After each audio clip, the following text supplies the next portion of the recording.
Let us continue with next question of exercise 2.1 on page 72. हम question read कर रहे हैं. Find the point on the curve y equal to root x minus 3. So given curve is y is equal to root x minus 3, where the tangent is perpendicular to the line 6x plus 3y minus 5 equal to 0. क्या हो गया question? ये given curve है, इस curve पर point find करना है जहां पर टेंजेंट एक गिवन लाइन को परपेंडिकुलर है. ठीक है, तो अब जब कर्व दिया हुआ है और टेंजेंट की बात हो रही है तो dy बाई डी एक्स तो फाइंड करना पड़ेगा. तो इसका dy by d x find कर लेते हैं. Differentiating with respect to x, so dy by dx equal to root के अंदर x माइनस 3 है तो चेन रूल लगाना पड़ेगा. 1/2 times root x minus 3 into inner function का derivative 1, that is 1/2 root x minus 3. ये हो गया dy बाई डी एक्स. अब दिया हुआ क्या है कि इस कर्व पर जो टेंजेंट है it is perpendicular to the given line. Given that tangent to the curve 1 is perpendicular to the given line 6x plus 3y minus 5.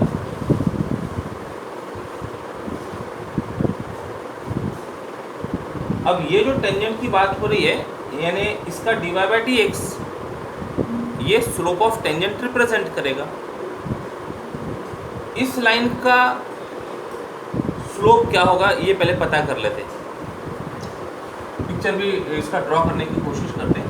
मान लो इस कर्व पर ये कोई टेंजेंट है, इस कर्व के लिए ये कोई टेंजेंट का काम कर रहा है तो ये टेंजेंट इस लाइन को परपेंडिकुलर है, ऐसा कहो परपेंडिकुलर है. तो पहले इसका स्लोप पता कर लेते हैं. तो this can be written as 3y equal to minus 6x plus 5 and therefore y is equal to 3 से डिवाइड कर दो माइनस 2x प्लस 5/3. ये इक्वेशन को हमने y equal to mx plus c के फॉर्म में लिखा है. This is called slope intercept form of a line. m gives slope of the line और c is y intercept of the line. This is c. तो ये लिखना आसान है, इससे स्लोप तुरंत मिल जाएगा. तो देयरफॉर 3y को रहने दिया, इसको शिफ्ट किया उधर माइनस 6x प्लस 5 और फिर 3 से डिवाइड कर दी. तो दिस इम्प्लाइज स्लोप ऑफ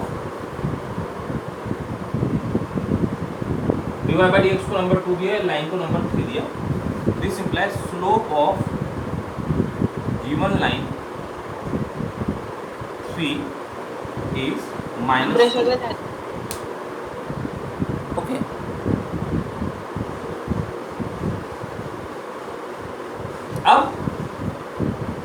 अब ये कंडीशन यूज करते हैं. Tangent is perpendicular to the given line. तो therefore according to condition given in the problem क्या मिल जाएगा?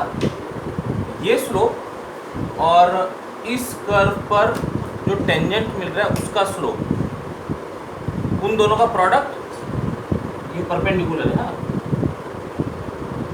ये परपेंडिकुलर है तो उन दोनों का प्रोडक्ट इज -1.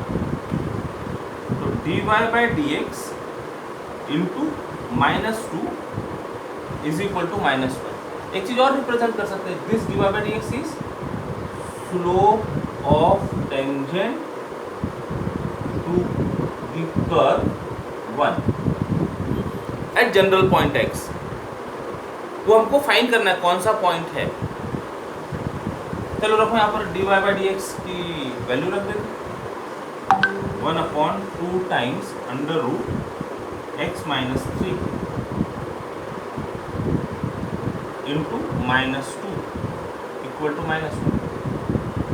ये 2 से 2 डिवाइड हो गया, minus minus plus, cross multiply कर दो तो root x minus 3 is equal to आ गया 1।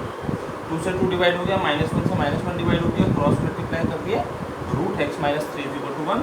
तो therefore x minus 3 is equal to, squaring कर ले, on squaring we get x minus 3 is equal to 1 which imply x is equal to 4। x coordinate मिल गया, x कोऑर्डिनेट मिल गया तो y कोऑर्डिनेट मिलाना आसान है। रखो यहाँ पर therefore 1 imply y is equal to under root 4 minus 3 which is equal to 1। Hence required point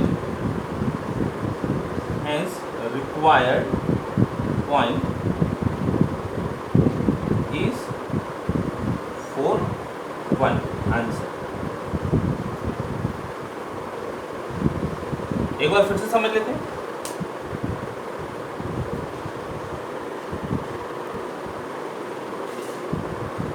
We have to find equation of normals to the given curve which are parallel to the line।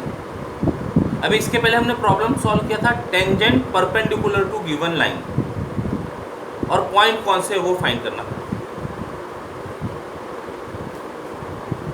अब find the equation of normal to the curve बोला है, ध्यान से पढ़ना उसको। तो normal का equation find करना हो तो आपको दो चीजें लगेगी, एक तो नॉर्मल का स्लोप लगेगा और किस पॉइंट पर वो नॉर्मल ड्रॉ करना है वो पॉइंट लगेगा। यानी इनडायरेक्टली प्रॉब्लम में पॉइंट फाइंड करने की बात हो ही गई, डायरेक्ट बोला नहीं है कहीं पर, लेकिन जब इक्वेशन ऑफ नॉर्मल फाइंड करना है तो पॉइंट तो फाइंड करना पड़ेगा।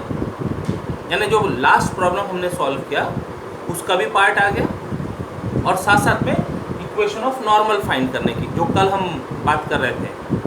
तो ऐसी दो चीज़ों का कॉम्बिनेशन हो गया। देखते स्टेप बाय स्टेप क्या करना है। सॉल्यूशन और step 1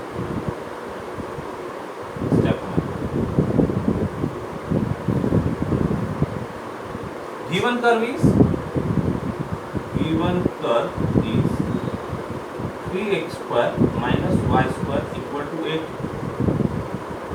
differentiating with respect to x, इसका डेरिवेटिव हो गया 6x minus 2y dy by dx equal to 8 का डेरिवेटिव 6। इम्प्लिसिट जैसा दिख रहा है वो y स्क्वायर अंदर है, हमने उसको सेपरेट नहीं किया, लगा दिया वहाँ डेरिवेटिव। तो ठीक ठाक करो इसको। This implied 2y dy by dx equal to 6x।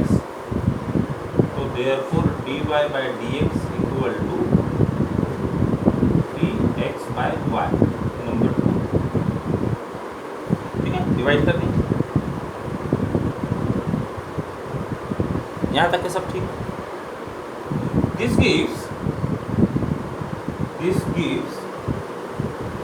slope of tangent to the curve 1 at general point x, y। अभी एकदम एग्जैक्ट वर्डिंग के साथ में उसको मेंशन कर दिया। ठीक है, अच्छा जब टेंजेंट का स्लोप मिल गया तो ये पॉइंट पर जो नॉर्मल होंगे उनके स्लोप हम लिख सकते हैं। स्टेप 2, ये स्लोप ऑफ टेंजेंट है जनरल पॉइंट पर, तो स्लोप ऑफ नॉर्मल -1/, ये हो जाएगा, परपेंडिकुलर रहेंगे दोनों। the slope of normal to the curve 1 at x comma y is -1 upon ये स्लोप 3x अपॉन y। दोनों परपेंडिकुलर रहेंगे ना, इसका स्लोप m1 है तो इसका स्लोप -1 अपॉन m1 हो जाएगा। ठीक है, दोनों का प्रोडक्ट विल बी -1। m1 भी क्या बोलते हो, m ही बोलो ना, इसका स्लोप m है तो इसका स्लोप -1 अपॉन m, वही काम करती है। इसको ठीक कर लो, that is -y upon 3x, -y upon 3x। अब बोल रहे हैं आगे की बात, normals are parallel to the line, तो अब लाइन को डिस्कस करते हैं। Step 3, given line is x plus 3y equal to 4। Slope discuss करना है तो इसको y equal to mx plus c के फॉर्म में लिख लेते हैं। दिस इज, तो इसको नंबर देना पड़ेगा ना, नंबर 3। तो this is 3y equal to -x plus 4। तो therefore y equal to -1/3x plus 4/3 से डिवाइड कर दें। So slope of line 3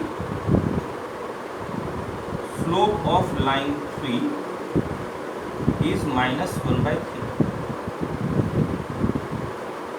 क्या दिया हुआ है, given that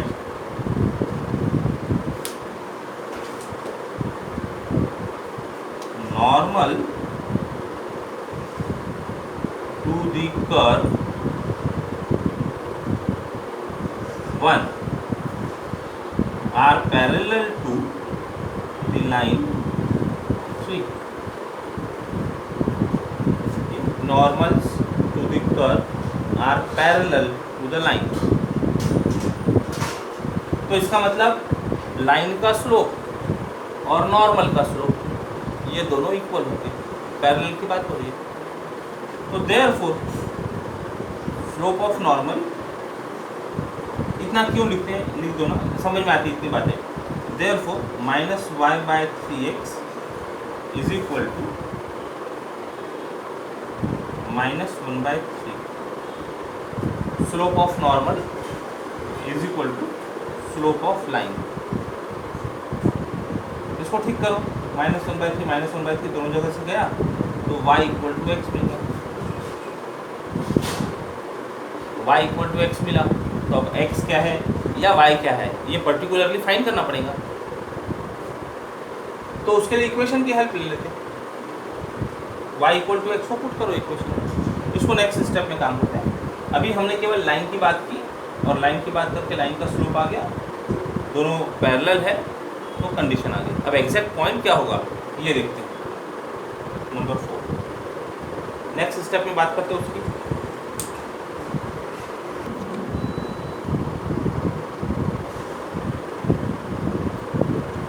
y equal to x, ये जो कंडीशन मिली, ये कंडीशन को इक्वेशन में रखते हैं एग्जैक्ट x और y की वैल्यू फाइंड करने के लिए। तो पुट इन 1 क्या मिलेगा, स्टेप 4 बोल देते हैं। y की जगह x लिख रहे हैं तो 3x² -x² equal to 8। y की जगह x लिखा, ये हो गया 2x² equal to 8 imply x² equal to 4। Therefore x is equal to +-2।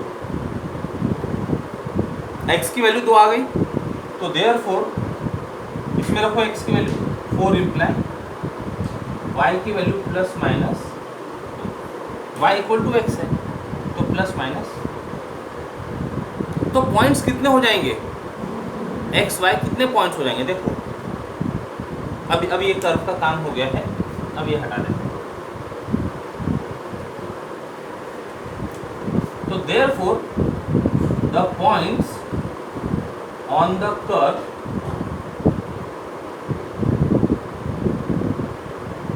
One are, कैसे होंगे पॉइंट्स, क्या क्या कॉम्बिनेशन हो सकते हैं, +2 के साथ +2, +2 के साथ -2, ये दो कॉम्बिनेशन, -2 के साथ +2, -2 के साथ -2। x की दो वैल्यू है 2 और -2, y की दो वैल्यू है 2 और -2। तो कॉम्बिनेशन दिखते समय क्या क्या दिख सकता है हमको, 2 2 2 -2, ये x y की पेयर दिख सकती है, और दूसरी पेयर -2 के साथ 2, -2 के साथ -2। लेकिन ये 4 पॉइंट सही में हमें लगेंगे क्या, नहीं।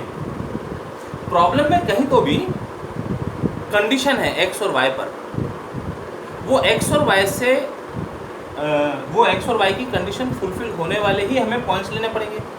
एक बार के लिए यदि मान लो हम लिख देते हैं, यहाँ पर पॉइंट्स लिख देते हैं, किस कॉम्बिनेशन में मिल रहा है, x के साथ ये लिया x2 y2, x2 y -2, फिर x -2 y2 और x -2 y -2।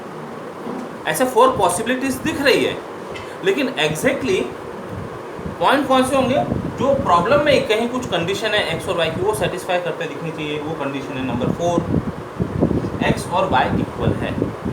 तो जैसे x और y इक्वल है कहा, तो ये पॉइंट चलेगा, ये नहीं चलेगा, ये पॉइंट चलेगा, ये नहीं चलेगा। पॉसिबिलिटी बनाते समय तो इसके दो से 4 पॉसिबिलिटीज बन जाएंगी, लेकिन ये 2 रिजेक्ट हो गए बिकॉज ऑफ दिस कंडीशन। ये तो एक्सप्लेन करने के लिए आपको बताया है इतना सब। लिखते समय आप लिखेंगे the points on the curve are 2 2 -2 2 as, रीजन दे देंगे, as y = x, this is the condition from 4। इसलिए एक प्लस और एक माइनस ये पॉइंट हमारे काम का नहीं होगा, ठीक है। तो अब यदि केवल प्रॉब्लम में पॉइंट फाइंड करने की बात होती थी, तो अब यहाँ पर ये प्रॉब्लम पॉइंट फाइंड करने तक का आ गया है, लेकिन और आगे लेकर जाना है इसको, टेंजेंट की इक्वेशंस बतानी है, तो आगे लेकर चलते हैं उसको। Step 5,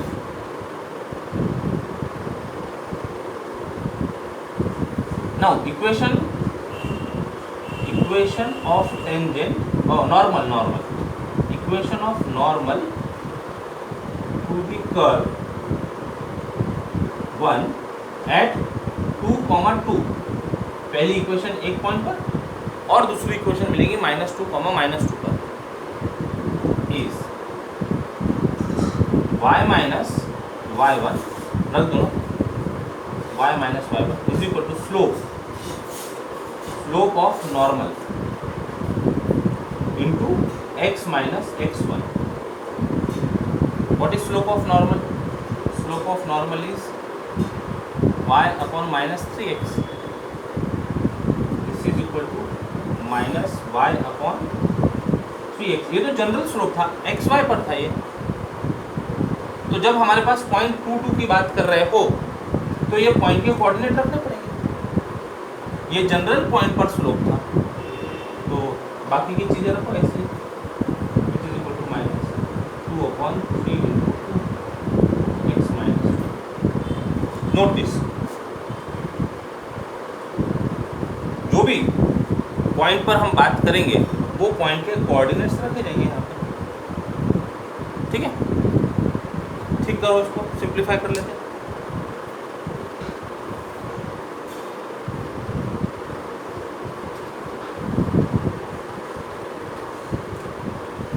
Therefore y -2 is equal to -1/3x -2 cross multiply करो, 3y - 6 equal to -x + 2, 3y - 6 equal to -x + 2, that is x + 3y is equal to 8।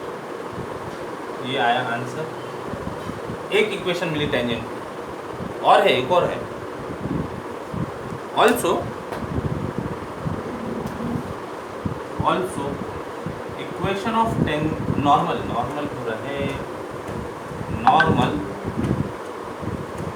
Eight -2 - 2 is second point पर -2 is y minus of y1। अब -2 put करना है, अभी ऐसे लिखते हैं ना समझने के लिए बिल्कुल। y minus y1 equal to slope of normal x minus x1। करो इसको ठीक। स्लोप ऑफ नॉर्मल वो था -y/3x, x प्लस 2, इधर हो गया y plus 2 slope of normal. लेकिन किस पॉइंट पर बात कर रहे हैं? -2 पर, तो अब वो रखेंगे यहाँ पर -2/3 टाइम्स -2 x प्लस 2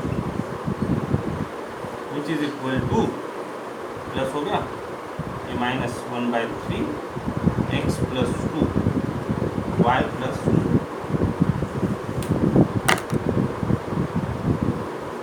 ठीक है, 3 इधर मल्टीप्लाई करो, -2 इधर मल्टीप्लाई करो, 3y plus 6 equal to -x minus 2 that is y ला लो और x इधर आ गया, x plus 3y is equal to -8।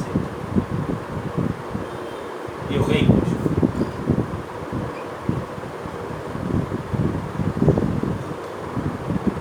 देखो x plus 3y equal to 8 और x plus 3y equal to -8, तो दोनों के स्लोप समान है। दोनों जो टेंजेंट है ये दोनों टेंजेंट पैरेलल है। ये ऐसे दोनों टेंजेंट पैरेलल हो गए। टेंजेंट नहीं, सॉरी नॉर्मल की बात करें, ये दोनों नॉर्मल पैरेलल है और ये किसी टेंजेंट को परपेंडिकुलर हो रहे हैं। ये एक पॉइंट पर नॉर्मल है, ये दूसरे पॉइंट पर नॉर्मल है। एक 2 पर है, एक -2 पर। ठीक, तो इस तरह से फाइनल आंसर लिखना। Therefore equation of normals to the given curve, ठीक है, which are parallel to the line x plus 3y equal to 4 are equation number 1, x plus 3y equal to 8, number 2 x plus 3y equal to -8। और तब जाके ये problem पूरी तरह से complete होता है।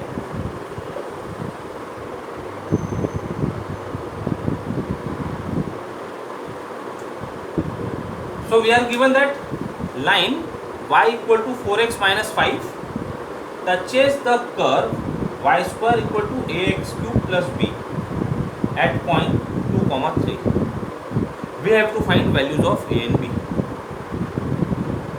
Means this line works as tangent to the curve at point 2, 3. हम इंडिपेंडेंटली इस कर्व पर इस पॉइंट के लिए टेंजेंट फाइंड करेंगे और फिर वो टेंजेंट को ये टेंजेंट से कंपेयर कर लेंगे, ए और बी की वैल्यूज मिल जाएंगी। देखो step 1,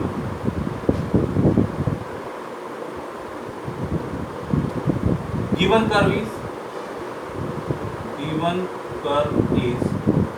y square is equal to ax cube plus b, differentiating with respect to x। अब आप साथ साथ में लिख भी सकते हैं, differentiating with respect to x, 2y dy by dx equal to 3ax square plus b का derivative 0। This imply dy by dx equal to 3ax square upon 2y। ये तो जनरल है dy by dx। अब हमारे पास point है तो point पर बात कर लेते हैं। Therefore at point 2, 3 dy by dx is equal to x की वैल्यू 2 है, y की 3 है, तो 3a इंटू 4 और 2 टाइम्स y,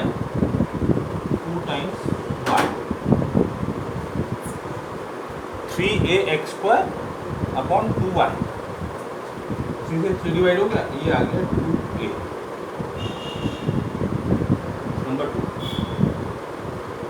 ये क्या हो गया? Slope of tangent at point 2, 3 to the curve 1। This gives this, और अब यहाँ तो 2 gives slope of tangent to the curve 1 at point 2,3। Slope का काम कर दिया। Step 2, equation of tangent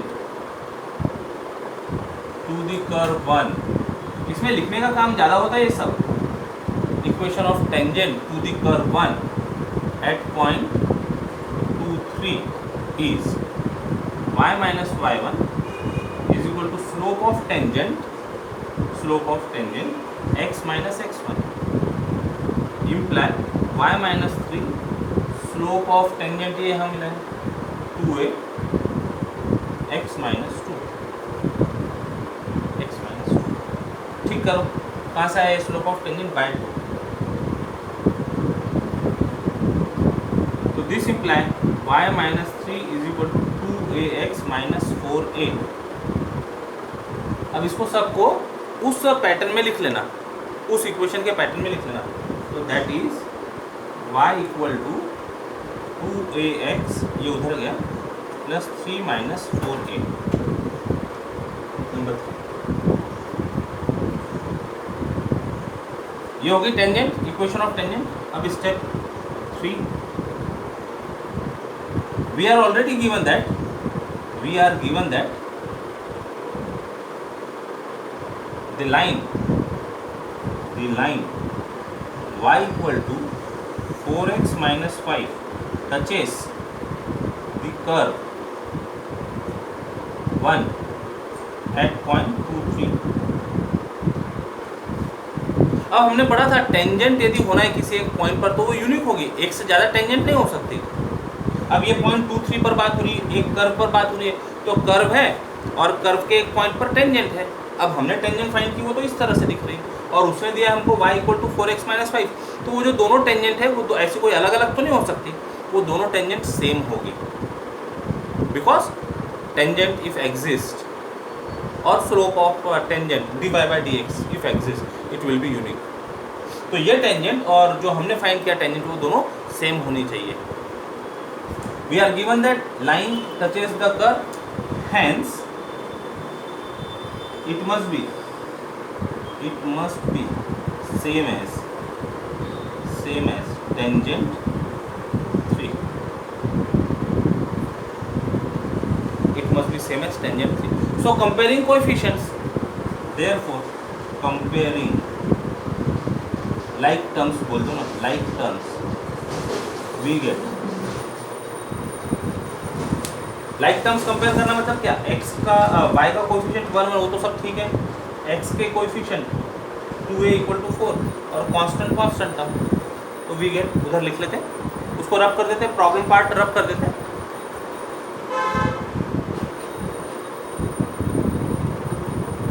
we get y का कोएफिशिएंट में तो कुछ मिल नहीं रहा है, x के कोएफिशिएंट में मिल रहा है 2a equal to 4 and constant को कंपेयर कर रहे हैं, 3 minus 4a equal to minus 5। क्या मिला यहाँ से, this imply a is equal to 2। यहाँ से क्या मिल रहा है, यहाँ से 4a इज इक्वल टू 8, तो देयरफॉर a इक्वल टू 2। दोनों जगह से a इक्वल टू 2 ही मिला, b तो नहीं मिला, तो b फाइंड करने के लिए है ना अपने पास का, में रख देंगे, भी मिल जाएंगे। Therefore 1 इम्प्लाई, और दोनों जगह से सेम वैल्यू है, ऐसा नहीं है कि एक जगह से एक ही कुछ और वैल्यू, दूसरी जगह से एक ही कोई दूसरी वैल्यू, नहीं है ऐसा। 1 इम्प्लाई रखो, y square is equal to a की value 2x cube plus b, this gives b equal to y square minus 2 times x cube. ये सब काम हो कहाँ रहा है, ये सारा काम हो कहाँ रहा है, it must be same as tangent 3।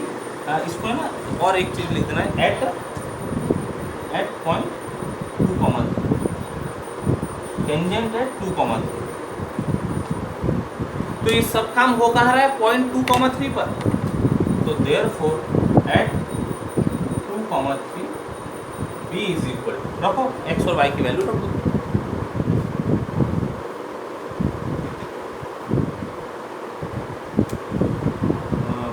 y3 है तो 3 का स्क्वायर 9 माइनस 2 टाइम्स x की वैल्यू 2, 2 का क्यूब 8, तो 9 माइनस 16 कितना आ गया -7।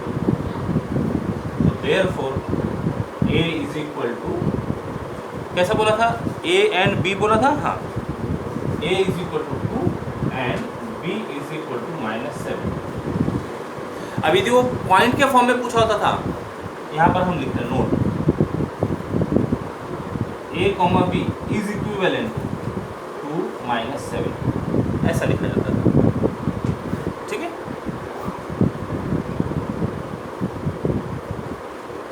तो इसके साथ ये प्रॉब्लम कंप्लीट होता है और एप्लीकेशन टेंजेंट्स एंड नॉर्मल ये कंप्लीट होती है।